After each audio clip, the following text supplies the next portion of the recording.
ఒక చీకటి రాత్రి మబ్బుల కొండలపై ఢీకొనుతూ గాలి అరుస్తుంది. ఒక చిన్న యూరోపియన్ గ్రామం నిద్రలో లేదు, భయంలో ఉంది. ఒక మండుతున్న మంట, చుట్టూ విలాపం. మంటల ముందు నిశ్శబ్దంగా నిల్చున్న ఒక మహిళ, ఆమె కళ్ళల్లో కన్నీరు. కానీ జనాలు అరుస్తున్నారు, మంత్రగత్తె మంత్రగత్తె, కాల్చేయండి. భయం, అజ్ఞానం, అపోహాలు కలిస్తే మానవత్వం చనిపోతుంది. 14వ శతాబ్దం నుంచి 18వ శతాబ్దం వరకు యూరప్ అంత భయానక కేంద్రంగా మారింది. ఏ సమస్య వచ్చినా, పంట పాడైతే, పిల్ల చనిపోతే, వాన పడకపోతే దీనికి కారణం ఒక్కటే, మన మధ్యలో ఉన్న మంత్రగత్తెలు. పేద మహిళలు, విధవరాళ్ళు, ఒంటరిగా జీవించేవారు అందరూ లక్ష్యమయ్యారు. ఇలా 40,000 నుంచి 60,000 మంది చంపబడ్డారు. వీరందరూ ఒకే ఆరోపణతో చంపబడ్డారు, అదే వాళ్ళు మంత్రగత్తెలు, సైతానుని సేవకులు. మన భారతదేశంలో దెయ్యం పట్టింది దృష్టి అన్న మాటలు విన్నట్టు వాళ్లకు అదే.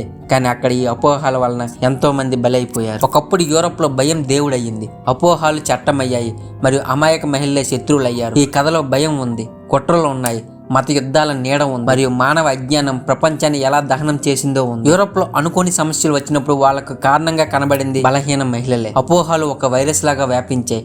అప్పట్లో సైన్స్ లేదు, పరిశోధనలు లేవు, ఎందుకు జరిగిందని ఎవరూ అన్వేషించలేదు. యూరోప్ లో మధ్యయుగ కాలంలో డాక్టర్లు అతి కొద్ది మందే ఉండేవారు, మరియు వాళ్ళు ఖరీదైన వారు. గ్రామాలు, చిన్న పట్టణాలు, అక్కడ ఉన్న ఆరోగ్య రక్షకులు ఎవరో తెలుసా?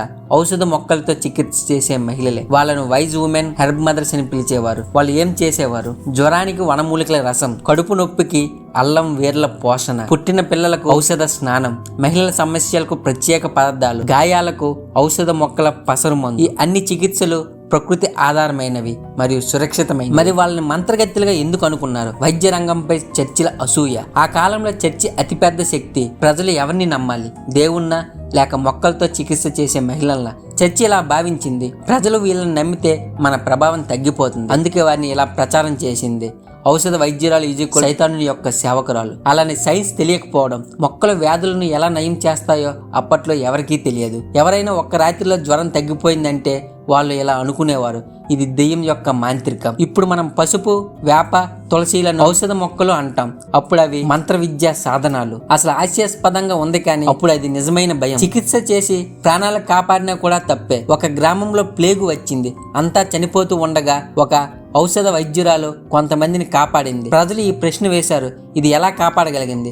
తనలో ఏదో మాయ ఉంది, అదే ఆమె శిక్షకు కారణమయ్యింది. వాళ్ళు ఇలా నమ్మారు, సైతానుడు మాత్రమే ఇలా కాపాడుతాడని. అలానే మగవారి అసహనం. ఆ కాలం పూర్తిగా మగ ఆధిపత్యం. ఒక మహిళకు జ్ఞానం ఉంటే, ప్రజలు ఆమెను నమ్మితే పురుషాధికారం ప్రశ్నించబడుతుంది. అందుకే వారు తమ మనసులో ఒక లోపం నింపుకున్నారు. ఎక్కువ తెలిసిన మహిళలు ప్రమాదకరులు. మహిళల జ్ఞానంపై ఈర్ష్వ. కొన్ని మొక్కల శక్తిని మగవారి కంటే మహిళలే బాగా తెలుసుకునేవారు. ఉదాహరణకు విల్లో బార్క్ ఇప్పటి ఆస్పిరిన్ కు పూర్వరూపం, ఫాక్స్ గ్లోవ్ హార్ట్ మెడిసిన్ కు పూర్వరూపం. అయితే ఇవన్నీ అప్పట్లో మాంత్రిక మొక్కలుగా పరిగణించారు. అలానే ఒక హెర్బ్ ఉమెన్ యొక్క విషాద కథ చూద్దాం. యూరోప్ లో కాటే ఓల్స్ డాటర్ అనే మహిళ ఉండేది. ఆమె చిన్న పిల్లల జ్వరం తగ్గించడంలో నిపుణురాలు. వరుసగా 5 మంది పిల్లల ప్రాణాలు కాపాడింది. గ్రామంలో ఒక పాస్టర్ అరుస్తున్నారు, దెయ్యం సహాయం లేకుండా ఇది సాధ్యం కాదు, ఆమె ఒక మంత్రగత్తె. ప్రజలు నమ్మేశారు.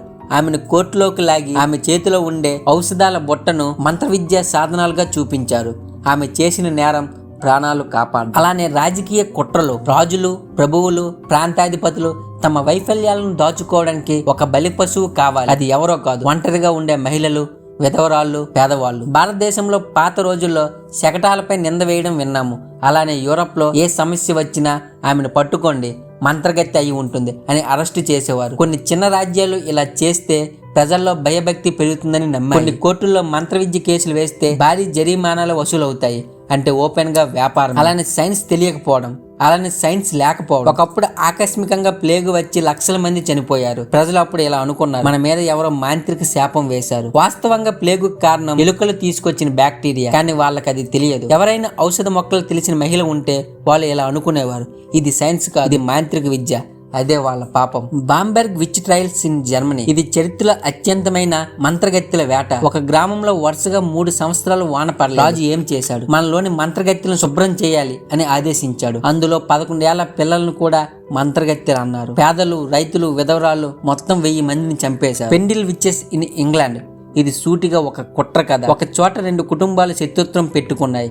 వాళ్ళు ఒకరినొకరు ఆరోపిస్తూ మాంత్రిక విద్య చేస్తున్నారు అంటూ కేసులు పెట్టారు. కోర్టు కూడా మనుషుల్ని పాపాలు ఒప్పుకోమంటూ బెదిరించింది. చివరకు 10 మంది మహిళలను ఉరితీశారు. సేలెం విచ్ ట్రయల్స్ ఇన్ యుఎస్. ఇది భారతీయులకు బాగా రిలేట్ అయ్యే కథ. ఒక చిన్న గ్రామంలో అమ్మాయిలకు ఫిట్స్ రావడం మొదలైంది. డాక్టర్లు కారణం చెప్పలేకపోయారు. ప్రజలు వెంటనే వాళ్ళు మంత్రగత్తెలు దెబ్బతిన్నారు అని అస్సుమ్ చేసుకున్నారు. చిన్నపిల్లలు చెప్పిన మాటకే కోర్టు నమ్మింది. సినిమాలో చూసినట్టు గ్రామం మొత్తం భయంతో పిచ్చిదాకా వెళ్ళింది. కొన్ని దేశాలలో ఒక మహిళ ఒంటరిగా జీవిస్తూ కొంత ప్రాపర్టీ ఉంటే దాన్ని చేజెక్కించుకోవడానికి ఆమెను మంత్రగత్తిగా ప్రకటించేవారు. భారతదేశంలో కూడా భూమి కోసం జరిగిన కుట్రా కథలు మనకెన్నో తెలిసినవి. అదే యూరోప్ లోనూ జరిగింది. చర్చిలు ప్రజలను తమ నియంత్రణలో ఉంచడానికి సైతానుడి భయం ఉపయోగించారని కొందరు చరిత్రకారుల అభిప్రాయం. భయపడిన ప్రజలు చర్చికి మరింత విధేయతగా ఉండేవారు. మెడికల్ మిస్అండర్స్టాండింగ్ థియరీస్ ఇప్పుడు తెలుసుకున్నాం. ఎపిలెప్సీ, డిప్రెషన్, అనీమియా, హిస్టీరియా ఇవన్నీ కొన్ని మహిళలకు కామన్ గా వచ్చే జబ్బులు. కానీ అప్పట్లో ఇవన్నీ దెయ్యం ప్రవేశించింది అని భావించేవారు. మన సంస్కృతిలో శక్తి దేవుని పూజిస్తాం, స్త్రీని అమ్మగా శక్తిగా చూస్తాం. కానీ ఇక్కడ కూడా పాతకాలంలో కొన్ని ప్రాంతాల్లో అమ్మాయిలపై దుష్ప్రచారాలు జరిగాయి. యూరోప్ లో అయితే స్త్రీ బలహీనమైనది, దెయ్యం ఆమెలోకి త్వరగా ప్రవేశిస్తుంది అని నమ్మేవారు. ఈ విషయం మనకు ఒక హెచ్చరిక లాంటిది. అజ్ఞానం ఉన్నప్పుడు భయం పుడుతుంది, భయం ఉన్నప్పుడు దౌర్జన్యం పుడుతుంది, అసత్యం నమ్మినప్పుడు మనుషులే రాక్షసులు అవుతారు. మంత్రగత్తెల వేట మనకు ఒకే ఒక పాఠం చెబుతుంది. జ్ఞానం లేకపోతే మనం శత్రులు అవుతాం, భయం నమ్మితే మనం హంతకులు అవుతాం, సత్యం తెలియకపోతే చరిత్ర మళ్ళీ పునరావృతం అవుతుంది. ఇంత భయంకర చీకటి జరగడానికి ఒకే ఒక కారణం అజ్ఞానం. అందుకే మనం భయాన్ని కాదు, ప్రశ్నలు నమ్మాలి, మూఢనమ్మకాలని కాదు, సైన్స్ నమ్మాలి. యూరోప్ లో వారిని మంత్రగత్తెలుగా కాదు, ఆరోగ్య రక్షకులు, ప్రకృతి వైద్య నిపుణులు, మహిళా శాస్త్రజ్ఞులుగా చూడాలి. ఎందుకంటే భారతీయులు కూడా వైద్యంలో అవ్వలు అమ్మలు ఇచ్చే కషాయాలను నమ్ముతారు. మన దగ్గర కూడా సైన్స్కు ముందు అమ్మమ్మల జ్ఞానం మనల్ని కాపాడింది. కానీ భయం, అజ్ఞానం, మత అహంకారం, పురుషాధికారం వాళ్ళ జ్ఞానాన్ని అపోహగా మార్చింది, జీవితాలను బలి చేసి. జై హింద్. మా కాన్సెప్ట్ మీకు నచ్చితే లైక్ చేయండి, షేర్ చేయండి, మరియు సబ్స్క్రైబ్ చేయండి. Thank you for watching.